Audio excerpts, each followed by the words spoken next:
Hey, this is Victor with VentoBot, and on today's episode of Don't Kill the Messenger, I have a special guest, Carol, who is really going to help us give us like 3 tips and tactics and strategies to really help to double or triple the income of our audience here today, and you specifically. So now, before we begin, going over to ventobot.com/book to get your free copy if you're ready to go from the best kept secrets to the go-to authority in your market. These are the same 4 phases we take our private clients through to generate never-ending leads and help them transition to the go-to authority. Now, I welcome today Carol Boston. How are you doing today, Carol? I am excellent. Thank you for having me here. Of course, yeah, no problem. So I know we were just talking about this offline real quick before we jumped on, and you were saying that a lot of what you do, because some people can consider you, some people kind of put you in this position of like business coach, but really what you help people do is pull out their leadership, it sounds like, and really help them to thrive in that role as business owners and entrepreneurs, so that we can scale, which it sounds like you've gotten fantastic results, double, triple their income that way. So let's kind of dive into that. What is it that some of the things you look for with someone you work with? You know, interesting enough, my clients, once they hire me, I give them a very detailed intake form. So they hire me for different reasons, yet I noticed that they were all getting amazing results in their business. Yep. So I sat down with them and I said, let's talk about the benefits of working with me, just not necessarily the results of doubling or tripling your income. Right. So for example, and one of the things that I shared with you in the writing is that I'm really all about helping women know their value, own their power, and advocate for themselves so they can rise up and become the lioness leaders they were created to be, right? And so often women get into, whether it's corporate America or business, and they feel like they have to prove themselves, or they have to defend their position, or they have something to hide or to protect. And I help them know that they came here fully equipped. We just got to pull all that out of them. And I use several tools with my clients, and I have one. She's a family law attorney. She hired me a year and a half ago for 2 main reasons. She said, I want confidence. I want to know when I walk in the room, I have something of value to say, and I want to hit my weekly income goals in my practice. Now, one of the tools I use, I'm not going to tell you about today because it's my secret sauce and I don't give it away. Right. I am going to introduce you to 3 tools that I talk about in corporate America speeches and other places that you can actually implement today, and very, very effective. But she was very resistant to implementing my secret sauce. So we started on October 1st, a year and a half ago. October goes by, she didn't want to do it. November goes by, she just didn't want to do it. So finally, the week after Thanksgiving, she shrugged her shoulders and she goes, okay, Carol, I will. And I said, consistently? And she said, consistently. January through May, we tripled her income every month. Every month. Wow, that's fantastic. Yeah. And I said that she wanted confidence, right? She wanted to know she had something of value to say outside of the courtroom. And I find that a lot with some of my female clients that I work with that happen to have a degree or they're certified. They don't understand that they can be qualified when they're not certified, right? So in January of last year, one of her pieces of homework was to go sign up to be a speaker at the Broward Women's Alliance. And honestly, I thought she was going to wet her pants. And weeks, she wouldn't do it. She wouldn't do it, scared to death. Finally, she goes and signs up. Now, I knew they already had all their speakers for the rest of the year, right? She's not going to get to speak until the following September. So fast forward into March. And we had our first session. This would have been our last session because my program is typically 6 months, my average program. And she pauses and she looks at me and she says, so Carol, she kind of looks me up and down and she says, do you think you can get me ready to run for judge? And I thought, well, not in 2 weeks. I said, when's the election? And she said, 2020, but when? And she said, November. I said, you going to hire me for another 18 months? She said, you get me ready? And I said, absolutely.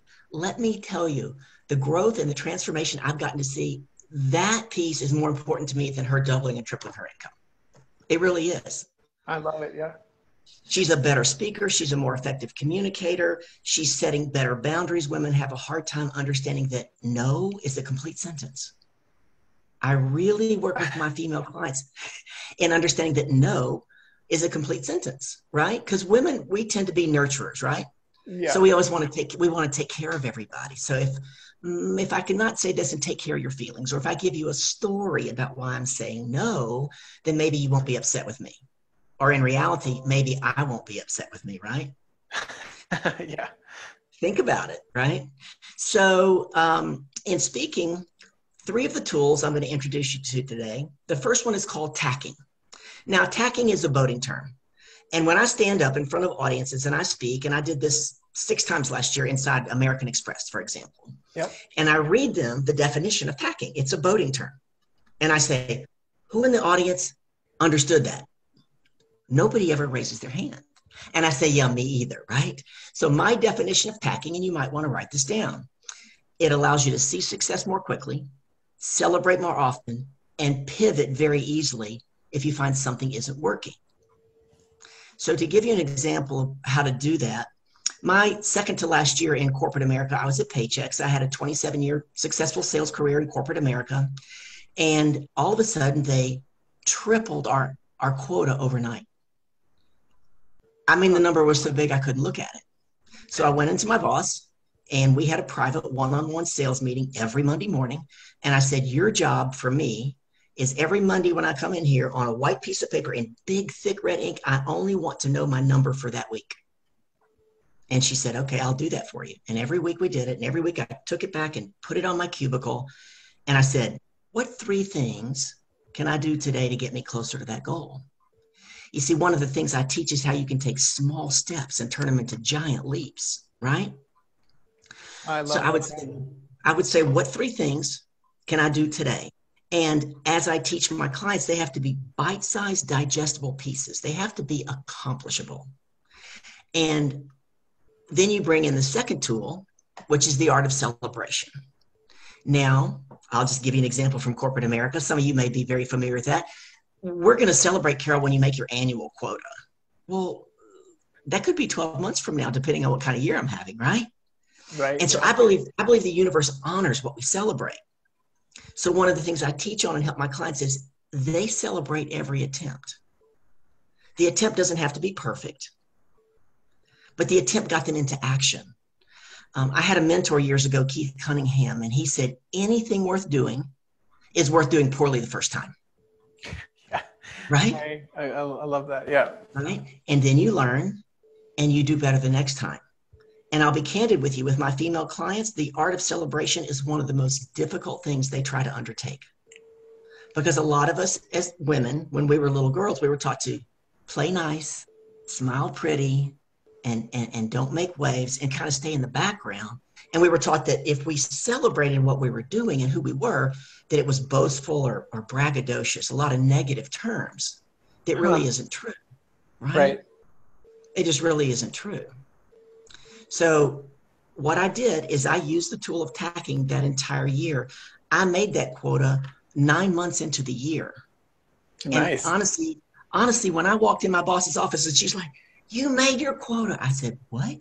Because you see, I was so focused on just doing those 3 things every day to get me closer to my goal. And that's how you turn small steps into giant leaps. And you're like, oh my gosh, right? So often when we set a goal, it's like having a big elephant up in the corner, right? And you've heard that saying, how do you eat an elephant, right? Tell me, come on. One bite at a time. Bite. Exactly. Yeah. And that's what tacking allows you to do, because what you focus on expands.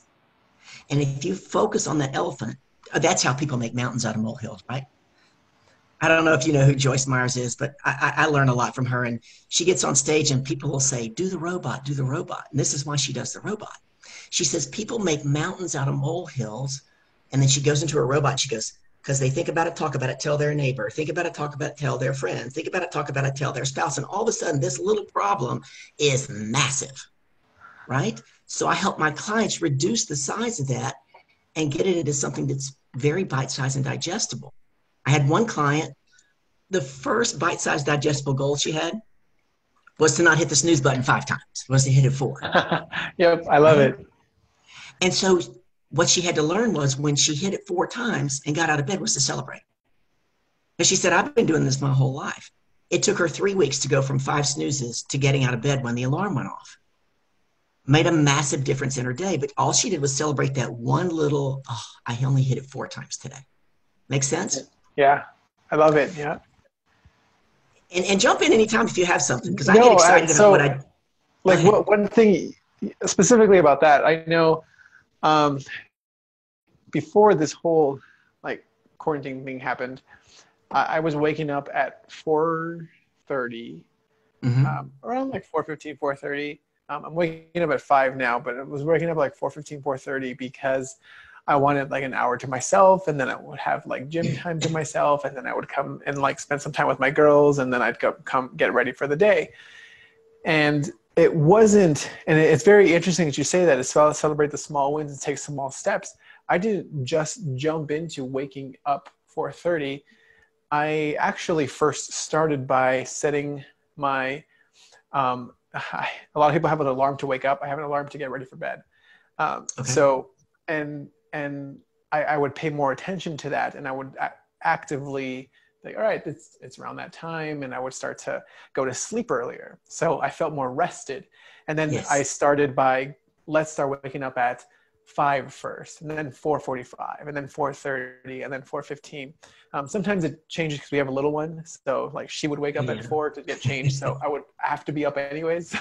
Sure. um, but I mean, like it helped to like slowly make those steps to the overall goal, and now it's like it's not a problem for me um, to do that because of those small steps and changes. So I feel like that's not just applied to business, but you can apply it to anything. Like it's really what's the main goal, and how do you break it up into smaller pieces, and how do you celebrate those small wins so that you can actually make progress and grow from there. Exactly. I mean, it could even tie into to losing weight. So, for Right. Yeah. example, the third tool that I teach is called empowering questions. And if you're listening out there and you got a pen and your paper, I'm going to give you a big, big, big aha moment. An empowering question never, ever, ever starts with why, ever. Think about when you were a kid and your parents came up and said, "Why did you do that? What happened?" You got defensive immediately, right? Yeah. You had to defend your position, then your ego got involved, then your emotions got involved, and when emotions go up, intelligence goes down. It's true for every human being, Yeah. right? Yeah. So empowering questions never start with why. They start with who, what, how, and sometimes where. And sometimes where. When you take the questions are the answers. You see, all of us, I believe, all of us came here fully equipped. We just don't know the right questions to get the answers out of us. That's why I believe everybody needs a coach, because you can't read the label when you're inside the jar. And Yeah. we're Absolutely. all in, right? We're all in our own jar. Yeah. I mean, I remember, Oprah saying she had 4 coaches, and someone was like, "Why do you have 4 coaches?" And she said, "Because nobody's an expert in all 4 quadrants of my life. And I want to live every quadrant of my life at the highest level." Right? Yep. So we need somebody on the outside looking at us. And one of the key things that helps my clients is they learn it's not easy. I'm not going to tell you it's easy, and I stay with them all the time, is to not be attached to the outcome. You have to be willing to ask an empowering question and not be attached to how it shows up. That's critical. So that, for example, I want to lose 20 pounds. And, I've tried this for, 10 years, right? Still got that same 20 pounds. Well, Yeah. what's going Yeah. on there is every time, and this is key for leadership, is every time you don't keep your word to yourself, you erode self-trust. And every Can you person that I repeat have that ever asked this, again, just to kind of absolutely, solidify and like really bring that home? Because I think that's very important. absolutely. And as a matter of fact, every single person I've asked this of, except one, told me when I said, "Do you keep your word to yourself more often, or do you keep your word to others more often?" Every one of them but one. And I've asked hundreds of people. Yeah. They said, they say I keep my word to other people. And I said, "Do you realize that every time you don't keep your word to yourself, you are eroding self-trust? It's just insidious because you don't recognize it." I mean, for example, Victor, if I told you 3 times in a row I was going to do something and that I didn't do it, you would start to mistrust me, wouldn't you? Right. Yeah. But we don't recognize that we're mistrusting ourselves. And then that's how we lose faith, and we lose confidence. One of the key things both my male and my female clients would tell you is that their confidence is escalated because I teach them that confidence is not a feeling. Think about that one. Yeah, that's powerful. Absolutely. Confidence is a decision to act. Yep. And I feel now more than ever is like a really relevant time specifically for this topic. So because it's people are scared. So in my world, a lot of people have been thrown online and they may not have had ever to do anything online. They may have been focused more on like speaking, live events, networking, which is a fantastic way to interact with people, build relationships. And it's one of the fastest way to do it. And I talked about this on another episode with Pia Silva, where she was saying like that's a short-term approach though, because you always have to do it and do it and do it to keep getting more business and to keep helping more people. Whereas the online version of that, it can be a little bit more evergreen because content, it lives forever. And so people, you can move people and circulate people through different pieces and milestones and help them elevate themselves closer to you. And most people don't do that online. And when they're thrown there, they get scared and they're like, okay, well, I have to go now take 2 weeks to build this thing that I needed to do that I probably should have had a year ago, but it wasn't needed. And so they're taking 2 weeks behind the scenes while all this is happening instead of just going out and acting and just saying, you know what, if it's messy, it's messy. But like you mentioned, if it's worth doing, it's worth doing poorly. Yes. You know, I am okay with not being perfect right now.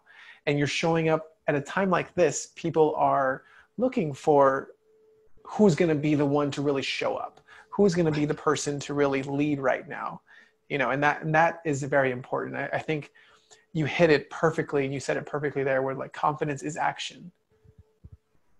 Yeah, confidence is a decision to act, and acting alleviates anxiety. You might want to write that down, right? Action alleviates anxiety. So the key piece behind that is that you cannot feel your way into acting, but you can act your way into feeling. I mean, think about it. Let's just say you, Victor, you and your wife have a bad argument one night before you go to bed. Yep. And you wake up in the morning and you're still angry and you don't feel like being loving, right? Yeah. But it's been your pattern that you normally go downstairs and you make the coffee and you bring your wife coffee in bed and you get back in bed and you snuggle while y'all have coffee together and you walk her to her car and kiss her goodbye and tell her how pretty she looks. That's been your habit for your entire marriage. And now you've had this first big blow up and you don't feel like doing it today.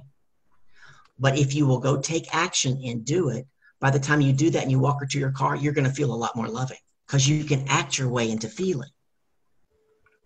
Does that make sense? I love that. Yep. Yeah. And sometimes we just need somebody behind us that believes in us and give us that confidence to push us into that. And I'll be candid, I was guilty of that myself. I was hired by American Express out of Denver. I had done some other speaking gigs for American Express and I was all excited. I said, yes, they're going to fly me to Denver. I was so happy. And I get on the phone, I'm on a Zoom with this beautiful lady named Shannon. And she says, oh, no. She says, all my employees are virtual. And I said, what do you mean? I'm not going to come to Denver. And she says, no. And she said, I have 5,000 virtual employees. You're going to do it over our WebEx platform. Now, I was in resistance because I had never done that. That was my first one. Think about it. That was my first one to 5,000 people. Yep. And so I kept pushing back every time we would practice. And I'd say, are you sure I can't stand up? Because I was used to speaking in front of live audiences and I felt very grounded when I stood up. And then I realized the very thing I was going through is the very thing I help my clients with and I teach is that you only grow outside of your comfort zone. That's the only place you grow. Yep. And sometimes your greatest blessings come wrapped up in sandpaper, right? They don't feel so good. Oh, yeah, no, absolutely. So I went to American Express here locally out in Sunrise 2 days before the big event to practice, last run through, and I met a great gentleman there, and he says to me, I got it figured out how you can do this standing up, Carol. And I said, nope, I'm going to do it sitting down. I'm going to do it sitting down. It's out of my comfort zone, but guess what? Now I'll know that I can do it. And It's that's true. just it helps me expand it as another piece to my repertoire. And you're getting ready to see a lot of me on video on LinkedIn, and Facebook Lives. And I have been developing content. So I totally, in that particular area, I'm in a parallel process with my clients. It makes absolute sense. Yeah. Because again, a lot of people have been thrown online. So it's definitely getting out of your comfort zone. Like for me, for example, like I live online. Like that's the majority of my business is online, virtual. I have Okay. virtual teams. Though we live, like one of my project managers lives in the same city, like we just meet virtually. I don't necessarily have to go and have an office and have that overhead for us. Mm. But the live event space was um, the biggest thing for me. Like I networked, sure, and I spoke at places, but I never really sponsored and spoke at like 3-day conferences or anything like that, because I was doing Okay. fine online. But it, like very similar to what you said, it was something that I realized I had to go into, if not just to go out of my comfort zone so I can grow in that area. And Yes. now it made me fuller as a business, because it allowed me to not just have the following online, but now I could invite those people and have a very physical interaction with them, one-on-one, face-to-face. I can say, like, meet me at this conference. Like I have some like free tickets here, and I have some this, and I have some that, and like meet me there, and whatnot. And it's like a great way for my following to really just say, like, hey, I want to go. I've learned so much from you. I want to go meet you in person. I want to Mm-hmm. actually get to know you in person, because there's a little magic behind that, I believe. And so I completely get what you're saying here with, and I love these 3 tips. The first one with tacking is really celebrating those small wins and really going through and breaking things down into smaller bite-sized chunks. And remind me what the second one was again. Well, the first one was tacking. The second one was celebration. The Oh, okay. third So one, I combined the two. Okay, it's okay. gotcha. So like breaking them down, and then the celebrating the Right. smaller, the wins, the actions that we're Every taking. And time then the third, of course, I'm sorry, what? is is asking empowering questions. Right. And that's funny, So, because I feel like unintentionally I've done that. And I think I grew into that unintentionally as my business grew. It was more like mm-hmm. I would start asking, like, okay, so why can't I, like when I first started, like, why can't I sign on more clients? Why can't I make this thing work? And it's very true. You tend to get very defensive. And I started to change the way I asked that. It was a colleague of mine suggested it. And I was like, oh, I'll give it a shot. And I was like, how can I make, I think it changed from like, why aren't I signing enough clients, and to how can I sign more clients on? How can I Mm-hmm. help more people? And then it started transitioning more into like a serving mentality. Instead of like, why me? Like, how can I serve myself? It became, how can I serve others? And Right. it wasn't like, why can't I do this? But it's like, how can I help others? And that in turn ends up helping me as well, and my family and my business. So I completely love those 3 actionable things that we can do almost immediately as soon as we're done listening here, because Could I jump in? I want to give your sure. audience the number one most empowering question you can ask. You ready? Yeah. And remember, you can't be attached to the outcome. And I'm going to give you a quick story behind that real quick. But the number one question is, what else is possible? I love it. What else? What else is Just what else is? possible? And you don't sit and try to figure it out. Put it out to the universe, I don't know, 6, 10 times a day out loud, then go back to your work, then ask again, what else is possible? And go back. And so often we don't do that, and we're not able to receive a lot of stuff because we've already decided what it needs to look like. Yep. So quick story. There's a man who died. This will really emphasize this for you. Man died, he went to heaven. He's walking down this long hallway with St. Peter, and on every side, door after door, name after name. And he's like, do I have a door, St. Peter? Do I have a door? And St. Peter's like, keep walking. So they walked a long way, and the guy's nervous by the time they get there. He's like, I don't know if I should be happy or nervous. And all of a sudden, St. Peter flings open the door, and this guy is just flabbergasted from floor to ceiling, this enormous room. And it is packages, boxes, and bags, and all kinds of sizes and shapes and colors. And he looks at St. Peter and he says, what is all of that? St. Peter says, oh, those are all the gifts that God had to give you that you never received because they didn't look like what you thought they should look like. I love that. Yep. Right? And we do that. We decide our business has to look this way. The number of clients we have has to look this way. I had another client, family law attorney, lawyers especially. They're taught you get out of school, you go to work for somebody that owns brick and mortar, or you get your own brick and mortar. She was miserable. We got rid of that brick and mortar, got her 2 VAs, happy as a pig in mud, did a bunch of other work with her. And she says her testimonial will be on my new website. And she said in the 6 months of working with me, she had more clients than she had in the first 4 years of her practice. That's fantastic. Yeah. But part of that is Voltaire said, do not judge a man by his answers. He said, judge a man by his questions. And when we all learn to ask better questions, we will get better answers. That's true. I agree. Yep. So I guess as we kind of come to a close here, where would you say, where can we find out more if we want to reach out to you? And I know you have something to give away to the audience here. But if they want to know more, they want to reach out to you to really have specific questions about themselves and these 3 things that they can do right now, what can they do? I shared with you earlier, and I'll just share with your audience, I'm going through a complete rebranding. So my current company, you can find me at www.c as in Charlie, B as in boy, cbaccelerators.com. That's CBACCELERATORS.com. I'm going to tell you right now that website doesn't show nearly what I do or what my clients have accomplished. If you want to reach out to me, I do want to give you a special offer. So for the first 5 people that email me, we're going to make it simple. In the subject line, I want you to put me, if I could help you solve one thing or put one thing into place in a 30-minute call, what would it be? And for the first 5 that do it, I will give you a free 30-minute session, and we will either solve it or have a strategy in place that you can use these tools to go solve it. And you'll email me at carol@carolboston.com. We're going to keep it simple.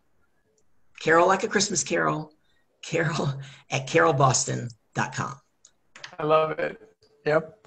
Well, thank you so much for coming on the show today and sharing those fantastic stories and 3 tactics to 3 tips to really start to see that improvement almost immediately. Because I feel like, and I'm really about simplicity and fundamentals.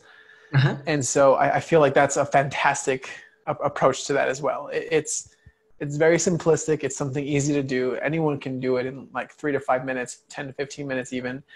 And they can implement it daily. And it'll help them to get along fast, go even faster than they thought possible. And again, don't forget, remember to ask the question, what else is possible, as Carol said. So thank you so much, Carol, for coming on today for the Don't Kill a Messenger show. And may I jump in one thing real quick? May Sure. I say one quick thing? Please feel free to connect with me on LinkedIn too. That's where you're going to start to see most of my videos is on LinkedIn. Just Gotcha. Carol Boston on LinkedIn. I'm the only short blonde haired one. Fantastic. Okay, great. So yeah, make sure you give Carol a follow on LinkedIn, Carol Boston on LinkedIn. And before I forget, if you're serious about going from the best kept secret to the go-to authority in your market, head on over to ventobot.com/book to get your free copy of the book, The Same 4 Phases We Take Our Private Clients Through to Generate Never-Ending Leads and really transition into the go-to authority in their market. So until next time, I'm Victor with Ventobot. I'll see you guys soon. Bye.